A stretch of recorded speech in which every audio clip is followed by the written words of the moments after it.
guys, and welcome back to the channel. So welcome back again to another episode of TMI. Today we're going to be discussing the effects of like media, I mean like social media, magazines, TV, movies, all of that, the effects that has on sexual relationships, not only between like grown folk and whatever, but like especially among like younger people and people who are virgins essentially. So we were talking the other day like about like sex, right? Because we were talking to someone and she was giving us a little bit of her experience that she was a virgin before getting married, and if she had known then what she knew now, things would have gone a lot different, because like her expectations and all of that about what it would have been like was like totally like, I think a lot of people have that.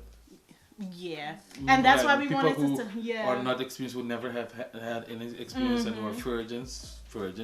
So I think they go through that. Yeah, because the thing is, media, like the influence of movies and stuff, like you see in these romantic movies where the sexual encounters are so passionate and like fantastical, like everything seems perfect and great, like everything just meshes into one another like water. But in real life, like people are awkward. People fumble. It doesn't always go like that. So why we wanted to talk about it is because like it's very clear, especially in today's society, that what is presented to us on TV, social media, and all that has huge impacts on every aspect of our lives. And a lot of people find themselves being dissatisfied in their relationship because they have this fantasy thing in the back of their head as that's what it should be like. So when they're faced with actual reality, they feel like they're still missing this fantasy thing, and they end up going and cheating and all type of stuff, but then you still never find that fantasy. Or just not thing. Just cheating only, but maybe they'll be like forever or struggling with resentful, dissatisfied. Dissatisfied, not happy. But I think if we look at movies, what they show you is that, like for example, two people jump in bed, and then it happens, and then suddenly they wake up without even taking a shower. It happens again. But everybody knows, like biologically, your body produces fluids, bodily fluids. Oh my God. Right? Your armpit. And so not what, right?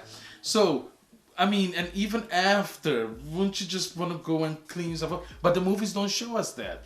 They just show how everything just happened right away, and how people just get up and put their clothes on, like, honestly. And then some of them put the clothes on and go to work. And just go to work. So, when we look at that only, it creates a certain... illusion. Yeah, illusion for people who are inexperienced, and then now... They look at that as the standard. That's the standard. And then now when they have a relationship and they start doing things like that, and the other they realize that in real life that doesn't go like that, then you have the disappointment. And then the thing that I believe is the larger problem in it is that they go in with that expectation that it should automatically be like that, not expecting to actually work on their relationship, work on their sex life, work on their connection, to build into that, climax, they expect that body fireworks, like that's what it should be, But one advice is, like, for example, for people who never had any sexual experience, like virgins, we would say, the best thing is, if your other partner is experienced or has experience, you talk about it. Talk to make you feel more comfortable. Talk, ask them what they know. Let them guide you into it. And another thing is also what happens between two persons when that takes place should be unique. So don't try to create or build what you've seen before, but just the chemistry between the two of you is going to create something that's just for the two of you. There's no two different couples in the world or two different persons that will say that when they had those experiences with person A and with person B, it was the same. Exactly. It's never the same. So, just don't focus on social media so much, because it's just acting. And acting is not real.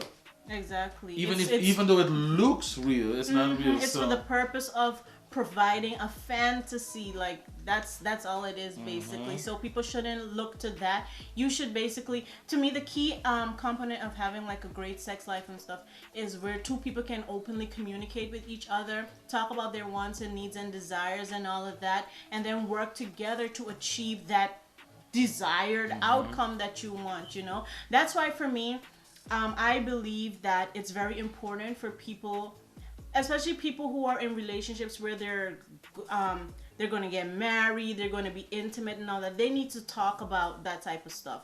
And it can be a bit taboo to talk about like sex and stuff like that, especially if you're a little bit younger. Depending on your cultural background, parents don't talk about that. If you only say that word, you might get a thump upside your head, stuff like that. But I think it's very important to like discuss sexuality and like sexual issues, I think as early as like early teenage years, so that people don't be influenced by outside things that can create like build a negative type of. And parents can play a very important role in that. Just Exactly. talk to your kids. It's like sending your kids to school, and in high school, even in middle school, I think elementary school, they do get like biology, where they get to know the body, the functions of the body, the different parts of the body.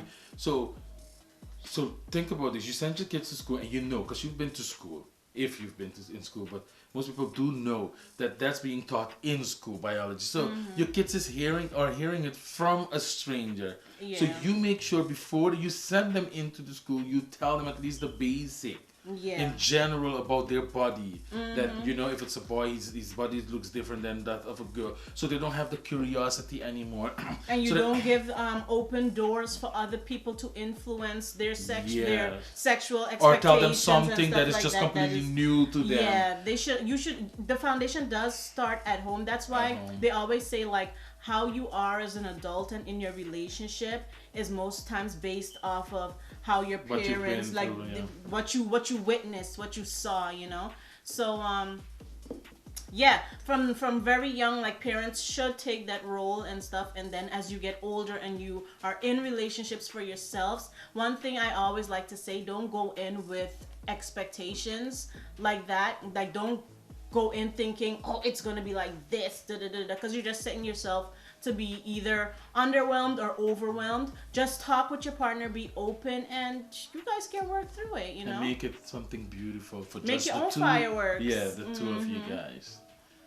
So that's it, guys, and please let us know what you think about this. And down below. If you're a parent, did you start talking to your kids about sexual issues, and like what age did you start talking about it? And for those who got married and were virgins, like what lesson do you think you guys have to share with somebody who might be in that same situation right now? Leave that down below. Don't forget to hit that subscribe button, and of course hit the notification bell so you'll never miss one of our uploads, guys. If you don't hit that notification bell, YouTube might not send you the notification that we posted, and you might miss out on some good videos. And give us a thumbs up. And don't forget, give us a thumbs up, because that really helps YouTube push our videos so other people who might be interested can see this content. So don't forget, guys.